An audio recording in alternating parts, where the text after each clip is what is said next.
ఏంటి ఇరుముడి మూవీలో ఇంత పెద్ద మిస్టేక్. గైస్ ఇప్పుడైతే మనం సెకండ్ షోకి వెళ్తున్నాం. ఇరుముడి మూవీ ఫ్రెండ్స్, ఇప్పుడే ఇరుముడి మూవీ చూడడం జరిగింది.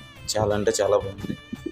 అయితే ఈ మూవీ మెయిన్ థీమ్ వచ్చేసరికి ఒకటి అయ్యప్ప కోసం, ఇంకోటి ఆడపిల్లల కోసం, ఇంకోటి తండ్రి కూతుర్ల అనుబంధం కోసం మెయిన్.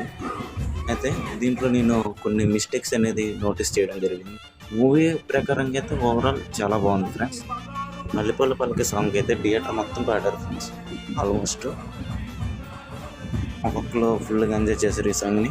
సో మూవీ రివ్యూలోకి వచ్చేసరికి ఫ్రెండ్స్, ఈ మూవీలోనే కొన్ని మిస్టేక్స్ అనేవి నేనైతే అబ్జర్వ్ చేయడం జరిగింది. అవి ఎక్కడంటే, మనకి రవితేజ గారు ఇంకా హోల్ టీం అనేది మాలధారణ చేసేటప్పుడు, ఆ మాలలో ఉండేటప్పుడు కొన్ని మిస్టేక్స్ అనేది నేనైతే అబ్జర్వ్ చేయడం జరిగింది. మీలో ఈ మూవీ ఇప్పటివరకు ఎంతమంది చూసారో, మీలో ఎంతమంది ఆ మిస్టేక్స్ని అబ్జర్వ్ చేశారో కామెంట్ చేయండి. సో ఫ్రెండ్స్, నా రేటింగ్ వచ్చేసరికి 4.5 out of 5.